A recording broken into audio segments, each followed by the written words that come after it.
Yeah, for the canter depart? Yeah, and keep that right hamstring taut. You have to keep that taut, because that keeps your right seat bone in relationship to your right hind leg, which is the initiator of the canter.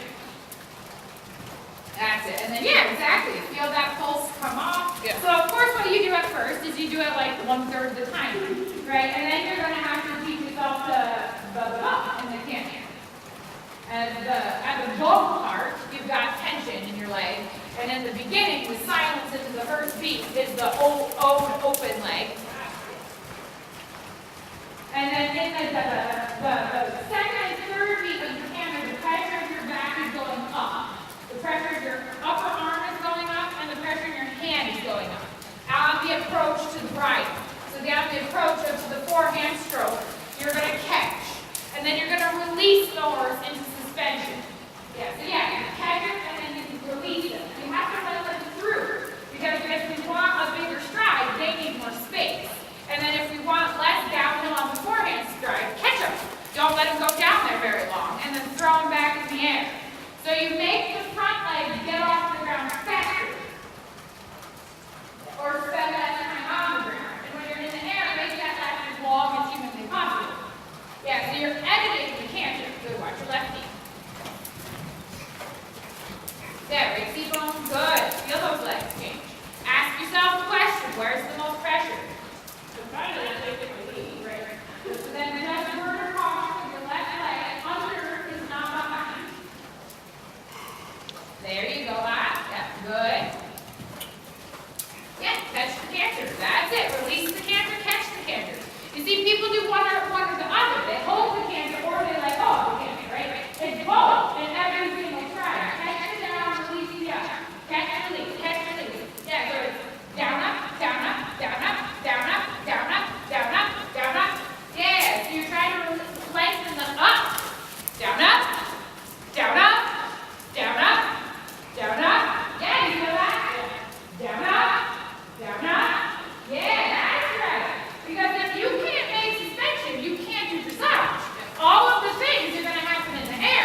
like God, football, soccer team.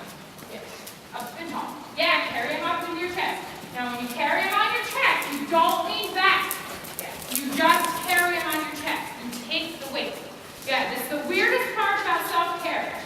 It's really torso carriage. So it's not arm carriage, right? So the torso dies of self-carriage. It's super, super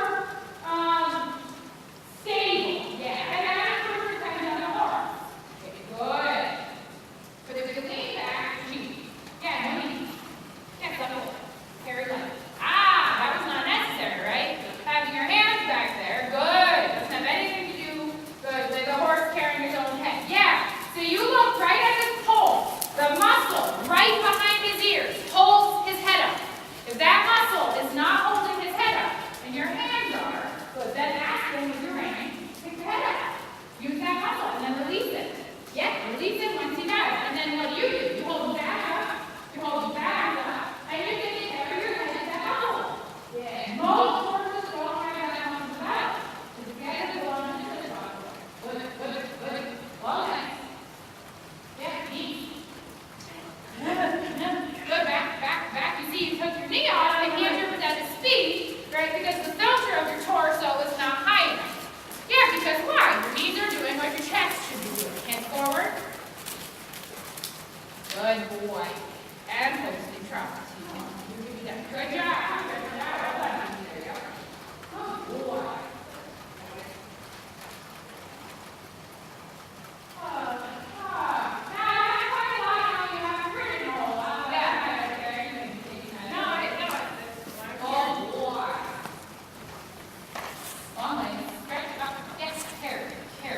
You are in self-carriage on a horse, right? If you ask the horse to carry you, they're not going to carry you, right?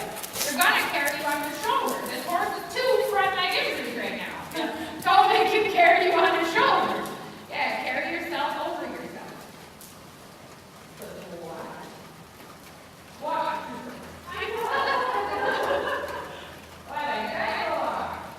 And it's not that I want your horse to be injured, but it's nice to sort of like peel back some of this stuff because she certainly was eliminating. I mean, we kind of go with her. Well, and it's like I bought her and I had to take lessons either, so Right. it's just a slippery downward Yeah. spiral. This is good that you can really concentrate Yeah, on muscles. this is for a good. while. Oh, good boy. And like I started dressage like what, 10? A little over 10 years ago in your too. Now Right. I'm able to ride some semi-nice horses and stuff. But it's nice having that extra knowledge when the time you come back. Sure, yeah. Yeah, and that's just part of it. There's so many layers of the knowledge, right? And then just giving you more focused depth of knowledge.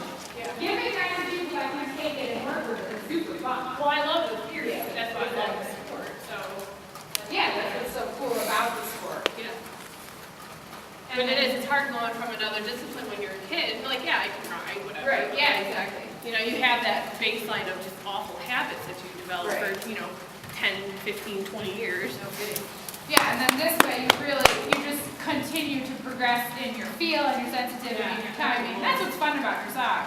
It's like just when you think you got it figured, here comes a new horse with a new character confirmation, and good luck. I'm in that right now. My new horse is he's a complete and utter mental challenge. All physical and all the way. Like I am not bored for a stride. So it's really fun. It's challenging. It's like he's messing with my confidence and not in a negative way, but he's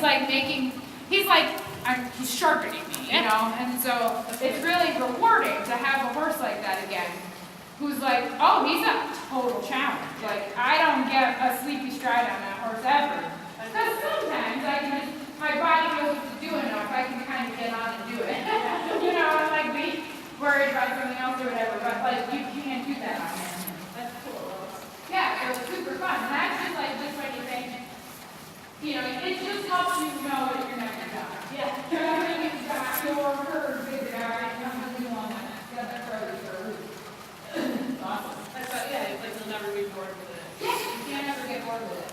And it's something I'll do with myself, like Yeah, that's good. That's the cool part about it. It's a little savory. Yeah.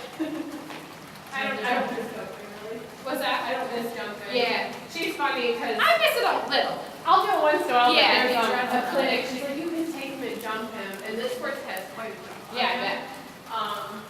And so she's like, you take him to this clinic, and I'm like, maybe. And I'm like, Yeah. I know. To me, some of it's like the low back. Like, the difference between the postures for the two is like the jumping posture is a muscle posture. Yeah. Because it's not an alignment thing, obviously, because this is not how it's meant to stand. And then, of course, the horse rushing through the spine. It's just like, I'm not always sure I really want to do that to my back anymore. Like, riding is enough on my back. Right. To do that all day long, but to add the jumping to it, I just don't have that muscular fitness like I used to with the jumping. Yeah, I don't know how she does prelim on this. I'm not really sure I want to, either, to be honest, because it's just it's a stiffer, more muscular thing. Oh, you're such a Still cool. And she's gonna ride him tomorrow. Oh, good. He actually didn't take one bad step out of it. I didn't feel anything. No, he looks fine. Well, Thank you.